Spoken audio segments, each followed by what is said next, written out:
Hi, my name is Rick Busnardo. I'm retired from Edison about 3 months now.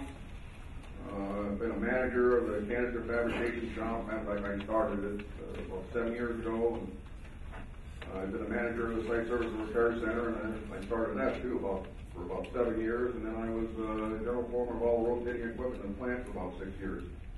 I got a lot of experience with San Onofre. And I got to tell you, what I heard tonight is very disappointing. Number one, I get several phone calls from folks that I've known for many years, both that are former managers like myself, and a lot of them that are employees that say we don't have a safety conscious work environment.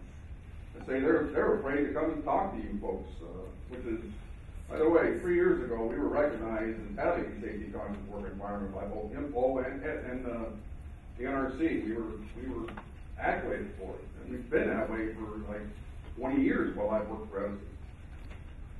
Now, I know we got a new team here, and we got a new team last time I was here. We had a new team the time before, and I know you guys are trying your best, but I got an issue, a specific issue, that I rose with the NRC because I didn't trust senior management at Edison back in July. I wouldn't go to you guys. I'm still not. You're going to have to earn that trust. I still don't have that yet. That's neither here nor there. Not because you're bad people, because I just don't know you. Having said that, July 23rd, you guys overpressurized the spent fuel canister loaded with spent fuel. You overpressurized it past the only thing we can establish with the NRC is you overpressurized it past the 20-pound design limit. We know that for a fact. We know you were less than 50 pounds, but I believe you were much higher than 50 pounds. We know there was an obstruction in the siphon tube when you pressurized it, and nothing came out of it, which has never happened before in the history of pressurizing canisters. We know the people that were pressurizing it were Bechtel workers or Shaw workers, contractors, so to speak. And you talk about your CAP program, how you did an investigation and so forth and so on. And when this issue was brought to me by several people from several different parts of the organization, I was shocked. I mean, nothing's more scarier to me than a canister loaded with spent fuel that's overpressurized. I don't care if it's 1 pound or, in this case, the number was given me was 180 pounds, but I don't know what it was. It's indeterminate. It was indeterminate after I talked to the NRC. I sent a report to the NRC. I want to say, Joe, I know it's July 4th. What am I saying? I waited that long because I felt I had to do something. And the NRC responded back to me about 4 months later. And I got a report back from them. And I was very disappointed in the job you guys did. But I don't think that in defense of the NRC, I don't think you got all the information that you should have got. I don't think that the folks at Edison were as forthcoming as they should have been. I don't say they lied, but I'm just saying they didn't get all the information they should have given. So having said that, that means that people are still scared. They're still afraid to come up. You know, you got this, excuse my language, bean county here, or whatever you want to call it. People are going to be, if we're going to have one more event, they're going to be scared to get one more. They don't want to be that guy. I know I wouldn't want to be that guy. I've worked with you guys that have given that. But the short version is and I'll try to make it short, because I know it's only 3 minutes. The short version is that the NRC was gracious enough to, Mr. Taylor, wherever he may be, I haven't met him yet, was gracious enough to go ahead and look into this further. And all I'm looking for is it doesn't happen again in Edison. I don't want anybody to get fired for this. I don't want anybody to get persecuted for this. I just want you guys to get the truth so it never happens again. And the other thing is, I want the rest of the industry to know that it's possible for this to happen, and the rest of the industry, you guys to ensure that it never happens in the rest of the industry that's prevented. But it's very upsetting. So here's my challenge. I wasn't going to do this, but Mr. Dietrich, here's a new guy here. This is what I gave to the NRC. And that's the reply that I got from the NRC. And I'd like you to work with the NRC as a team and figure out what happened here. Because I can tell you right now, the conclusions, they're incorrect. And that's all I have to say, and I wish you guys the best of luck. And anything I can do to help, even though I'm retired now, I'm growing grapes, feel free to call me. Thank you. Thanks, Rick. I just want to make a couple of comments. I appreciate your comments. And as you know, we have an ongoing inspection, investigation into these events, and we're dialoguing with you so that we can all reach a clear understanding. And I look forward to working together with the licensee to get the information so that we can understand this. With respect to safety-conscious work environment, that too is a concern that the NRC had. In fact, on March 2nd of this year, we issued a chilling effect letter because of information that came to us through allegation processes, through independent interviews that we performed across the site. We felt it was necessary to ensure that the licensee, Southern California Edison, took actions to improve the environment. We'll be coming early next year, as Troy mentioned, to follow up on what Edison has done to improve the environment on site. We'll be conducting interviews again, talking to focus groups across the site to understand and validate that things have improved. And from that, we'll continue to step forward to ensure that what you're talking about, that people on site will experience an environment where they're free to rent safety. Thank you. Okay, the next speaker is Mike Mason. Thank you. I'd like to echo Rick's sentiments a little bit, but not exactly. I feel that I see some changes. I see some commitment in this group here.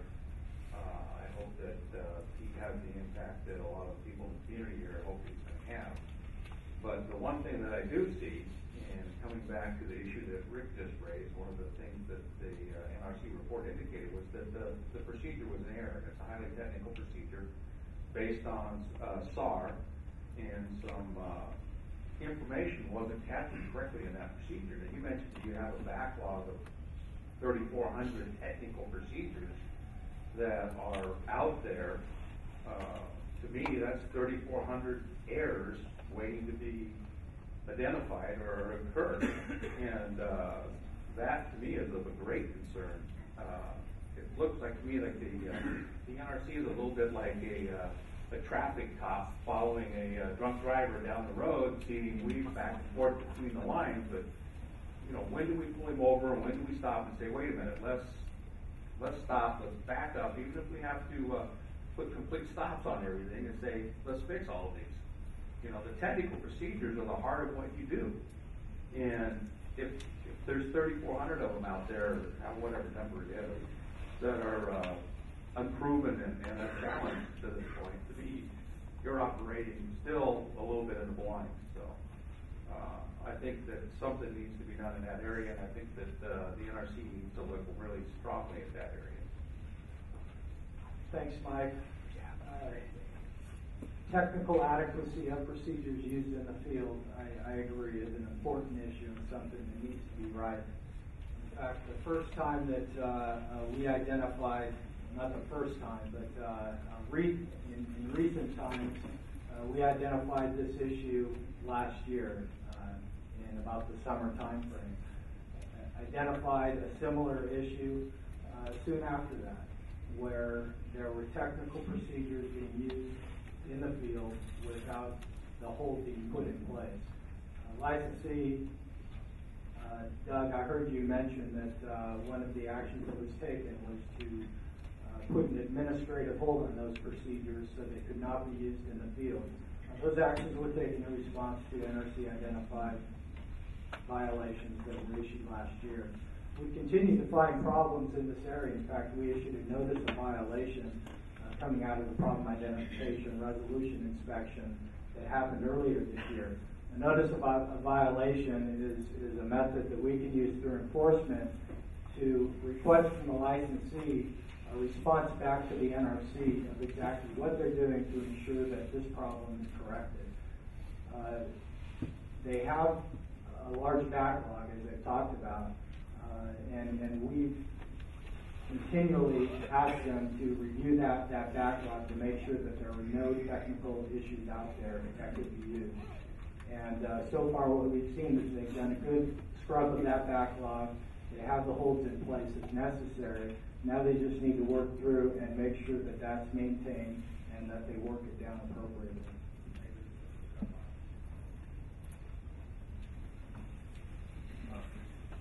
If you recall, when Tom was stepping us through human performance, he got to the end there and mentioned some things that we are going after at the station. One of them is our procedure quality. It is important to us, given that we do have the backlog, to ensure that the technical procedures are administratively shelved. We have that process in place. As part of our human performance review, we challenge our progress quarterly. During those challenge reviews, we identified that we have additional work to do in our procedures area, and we're going through that work now. If I can answer you directly, Mike, I will have to check and see where the latent procedure issue occurred with respect to the canister issue that you mentioned. I do know that that procedure was changed in accordance with some industry guidance, and somewhat technical in nature. I also know that as I read the notification, getting back to the corrective action process, the corrective action process was properly used. The notification contained adequate detail to enable us to do the investigation and understand exactly what happened with respect to that issue. So we do take the procedures backlog and the procedure quality of the station seriously. It's important for us, and we're going to continue to challenge that until we have confidence in good forward progress.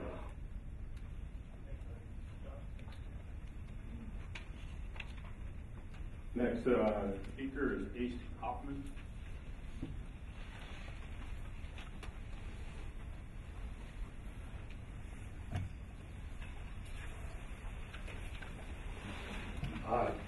It's amazing how many people are showing up at these things. I've been coming for almost 20 years, and we used to get 3 people, maybe 4. In the last couple of years, there's a lot of employees that are showing up, and yet what we're hearing is that things are getting worse and worse and worse, and more dishonesty appears to be showing up.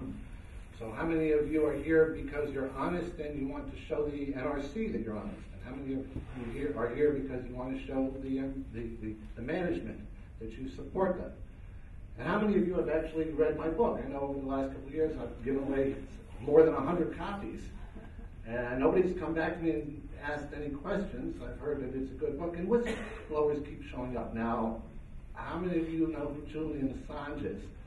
Yeah, he used to be an anti-nuclear activist.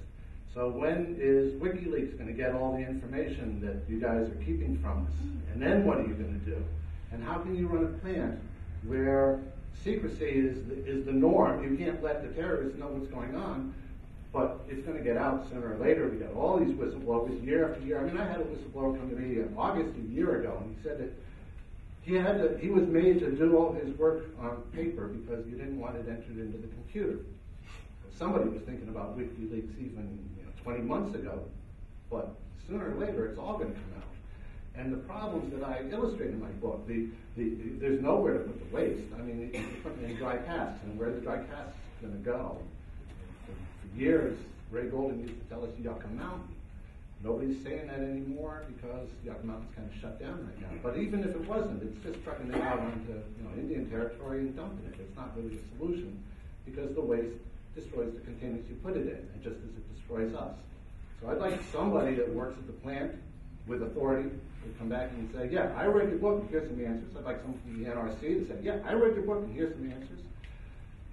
This never happens. The public has never been served, and I've been coming here longer than anybody else, with the possible exception of Lynn Hicks here. So how about giving us some answers one of these days? Thanks very much, John. Thank you.